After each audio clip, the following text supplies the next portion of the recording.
वक्त जल्दी बदलने वाला है। रास्ता, मार्ग परमेश्वर की ओर से खुलकर आपके जीवन में आने वाला है। आप सबको प्रभु यीशु मसीह के अधिपुत्र नाम से जय मसीह की। फिर से और एक बार परमेश्वर के आशीषों से भरपूर होकर परमेश्वर की आराधना, स्तुति, प्रशंसा करने के लिए परमेश्वर में सहायता मदद किया। अब थोड़ी देर का मनन के लिए हम परमेश्वर का पवित्र कलाम से एक वचन को पढ़ेंगे। लूका सुसमाचार उसका 5 अध्याय उसका 17 आयत से लेकर 21 आयतों को हम पढ़ेंगे। इस वचन के द्वारा आज परमेश्वर एक खास संदेश मेरे और आपके जीवन में देना चाहते हैं। पढ़ेंगे लूका सुसमाचार 5 अध्याय उसका 17वां आयत से लेकर 21वां आयत तक पढ़कर मदद करें। एक दिन ऐसा हुआ कि वे उपदेश दे रहा था और फरीसी और व्यवस्थापक वहां बैठे हुए थे, जो गलील और यहूदिया के हर एक गांव से और यरूशलेम से आए थे और चंगा करने के लिए प्रभु की सामर्थ उसके साथ थी।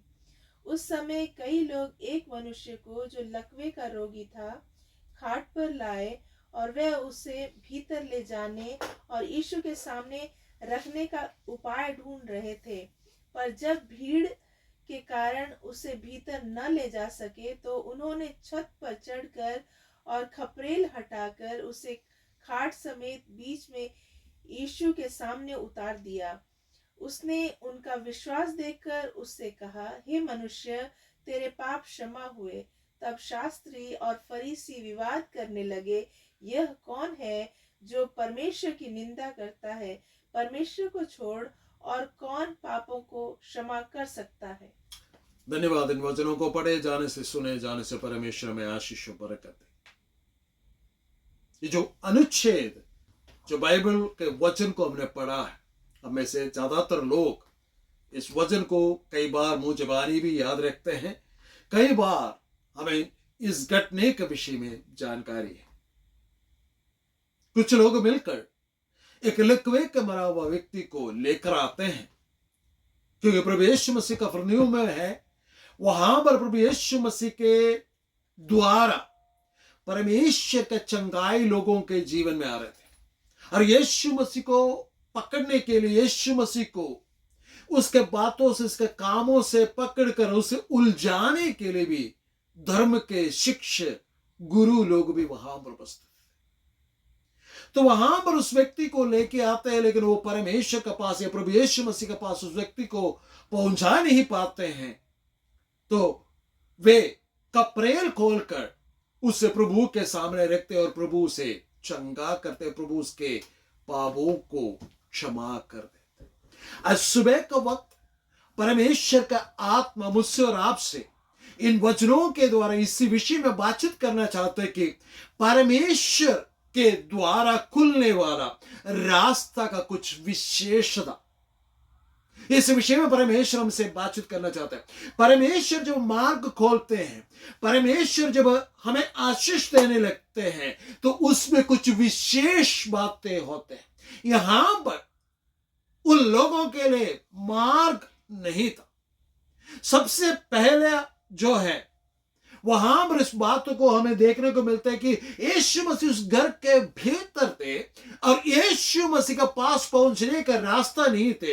लेकिन जिन लोगों ने उस लकवे से मरा हुआ व्यक्ति को लेके आया था, उसके लिए वे एक उपाय ढूंढ रहे थे।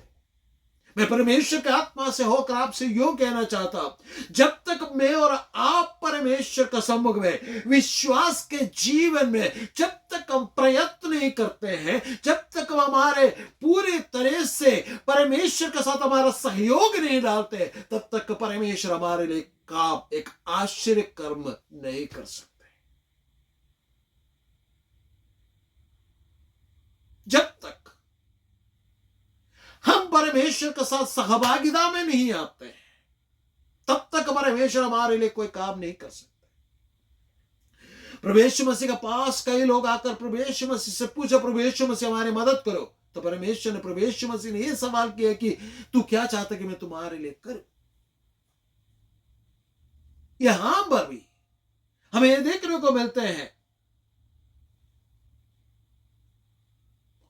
ढूंढ रहे थे उपाय। और जब वो ढूंढ रहे थे, जब वो प्रयत्न कर रहे थे, जब वो कोशिश कर रहे थे, तब क्या हो गया? उनके मन के अंदर उपाय निकल के आया कि हम कपरेल खोलकर इस व्यक्ति को प्रभु के पास रखें। जब प्रयत्न करेगा उनके लिए परमेश्वर महान आश्चर्य कर्म करते हैं। जब हम दाऊद के जीवन में देखें, गोलियात क्या कर रहा था? 40 दिनों से इस्राएल के छावनी में खड़े होकर इस्राएल के छावनी में रहने वाले तमाम सैनिकों का सामना करते हुए उसे चैलेंज कर रहे थे, चुनौती दे रहे थे। है कोई बंदा, है ना, हमारा भाषा में है कोई माइकल जो मेरे सामने आ सकते हैं? राजा तक डर के मारे बैठे हुए थे अपने राजमहल के अंदर। लेकिन दाऊद ने यह सोचा कि let me give it try, मैं एक कोशिश कर लेता हूं। कोशिश करने वालों का हार नहीं होती है। क्या मैं और आप हमारे विश्वास के जीवन में कोशिश करते हैं? प्रभु यीशु मसीह ने एक उपमा बताया प्रार्थना करने के विषय में। एक व्यक्ति के घर में उसका दोस्त आया, बिना बोले, वो भी ऐसे समय पे आया, आधी रात का समय पे आया, और उसके पास अपने दोस्त को खिलाने के लिए रोटी नहीं था। तो उसने क्या किया? वो वहां से उठा और अपने दूसरे दोस्त के घर गया और उस दूसरे दोस्त के घर जाकर खटखटाया और कहा कि, तो अंदर से आवाज आया। उसने पूछा, दूसरे दोस्त ने इससे पूछा कि क्या चाहिए तुम्हें? तो बोला कि मेरे को दोस्त जो है दूर देश से आया, उसे खिलाने के लिए मेरे पास रोटी नहीं है, सो मुझे रोटी चाहिए। सो उसका दूसरा दोस्त ये कहता है कि मैं सोया हुआ, मेरे साथ बच्चे सोए हुए, कई सारे बहाना बनाते हैं, लेकिन वो लगातार कटकटाते रहे, लगातार मांगते रहे। तो वचन में इस प्रकार लिखा है कि वो आकर उठकर जितने रोटी उसने मांगा है उतना रोटी उसे दे दिया, ताकि उसके दोस्त का भूख मिट जाए।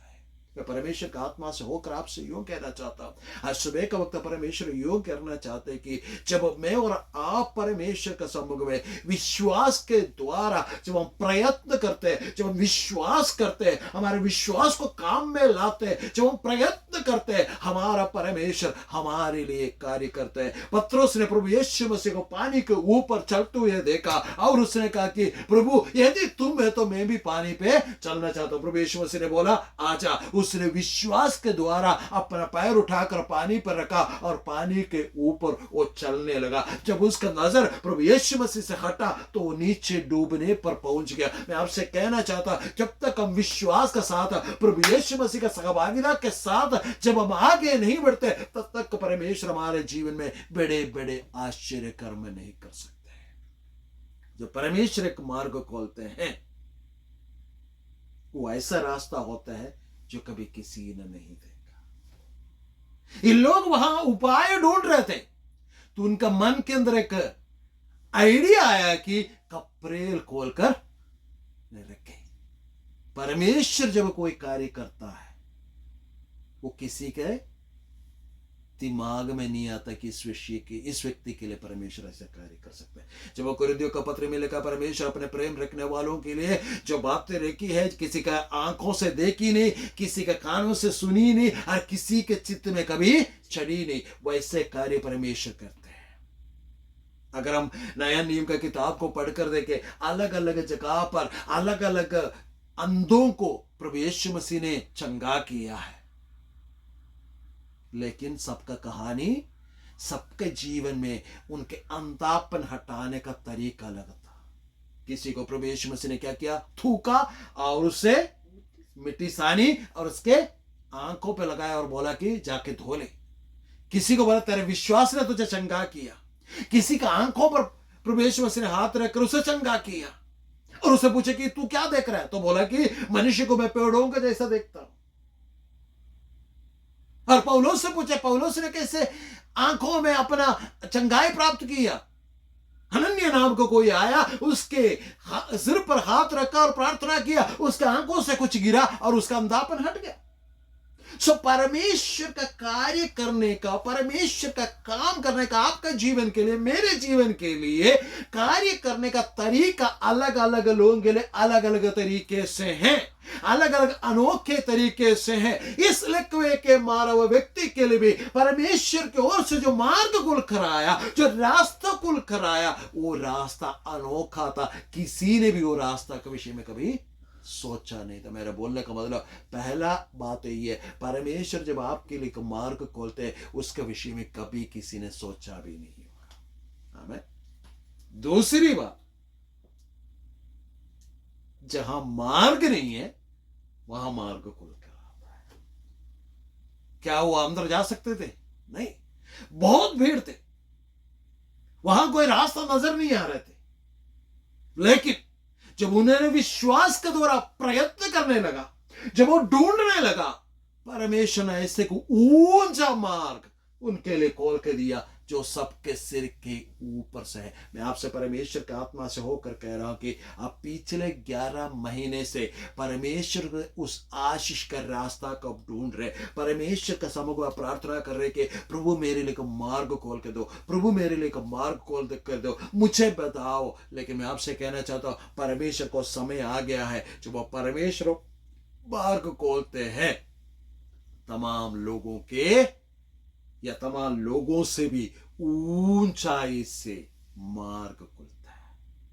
परमेश्वर का मार्ग हमेशा ऊंचा है। इसलिए प्रभु ने कहा, देख मैं मरुभूमि में एक मार्ग खोलता हूं, नदियां बहेगी वहां पर। परमेश्वर के आशीष है। तीसरी बात, उसका मार्ग, ये लोग आए, इस लिखवे से मरा हुआ उस व्यक्ति को लेकर आए। अब उनको देखे, जब वो यीशु मसीह का पास तक आ सकते थे, अब उसका हालात क्या है? आगे कोई रास्ता नहीं है। उन लोगों से पूछकर देखे ना, उसे काट पर उठा के आया, 4 लोग हैं, चारों घोड़े में पकड़े हैं, और उन चारों से पूछे अब कैसा लग रहा है? वो बोलेंगे हमने यीशु मसीह के बारे में चर्चा सुनी और हमने ये सुना था कि प्रभु यीशु मसीह रोगियों का चंगा करते हैं। अब क्या है? अब तुम परेशान है, अब तुम व्याकुल है, अब हम थके हुए हैं, अब हम चिंतित है, क्योंकि हम सोच के आए थे, लेकिन अब क्या हो गया? रास्ता रुका हुआ है। किसके द्वारा रुका हुआ है? लोगों के द्वारा रुका हुआ है। अगर लोगों ने थोड़ा सा एडजस्ट किया होता तो क्या होता? आसानी से उस भीड़ के बीच में से होकर प्रभु के पास तक पहुंच सकते थे। लेकिन एडजस्ट करने के लिए कोई भी तैयार नहीं, कोई भी सहयोग देने के लिए तैयार नहीं है। वे चिंतित, परेशान है ना, क्या बोलते, थकित, श्रमित है। लेकिन परमेश्वर ने क्या किया? उनका मन के अंदर ऐसे एक आइडिया दिया जिसके द्वारा उनके लिए अद्भुत मार्ग खुल कर आया। जो लोग उन्हें रोक रहे थे, जो लोग उन्हें रास्ता नहीं दे रहे थे, उनके सामने से, उनके आंखों के सामने परमेश्वर ने एक मार्ग, एक अद्भुत रास्ता खोल कर दिया। मैं परमेश्वर का आत्मा से होकर कहना चाहता हूं, कई सालों से, कई महीनों से प्रभु में आने के बाद आपके आशीषों को रोकर, आपको हालेलुया नीचे गिराते हुए, आपका रास्ता रोकते हुए, आपके आशीषों को रोकते हुए, आपका नाम दराय करते हुए फिरने वाले लोगों के आंखों के सामने मेरा परमेश्वर आपके लिए एक अद्भुत रास्ता खोलने वाला, उसके विषय में कोई उंगली भी नहीं उठा सकता है। जब वो अद्भुत रास्ता खुल कर आया, कैसे खुल कर आया?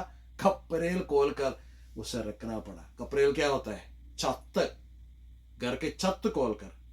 क्या किसी ने उसे पूछा कि तूने ये छत क्यों खोला? क्या किसी ने उसके साथ झगड़ा किया? नहीं।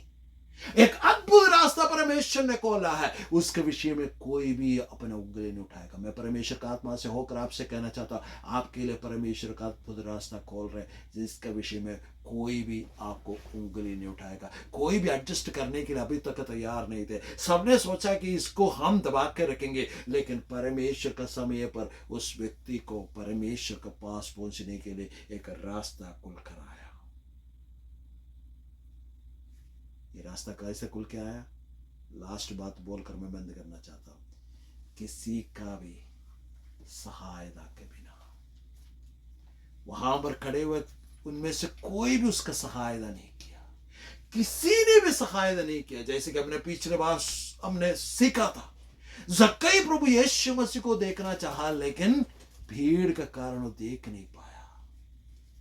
वो अपने परिश्रम उसने किया, उस गुलेल का पेड़ के ऊपर चढ़ गया। वो प्रभु को देखना चाहता था, लेकिन प्रभु उसके उस प्रयत्न को प्रभु ने देखा और उस पेड़ के नीचे आकर उससे कहा कि हे जक्कई, झट से उत्तर कर आ, मैं आज तेरे घर जाना चाहता हूं। मैं आपसे कहना चाहता हूं, किसी का भी मदद के बिना परमेश्वर आपके लिए अद्भुत मार्ग को खोल सकता है। 136वां भजन से जब हम पढ़ते इस प्रकार लिखा गया है कि उसका छोड़कर और कोई बड़े बड़े आश्चर्य कर्म नहीं करता।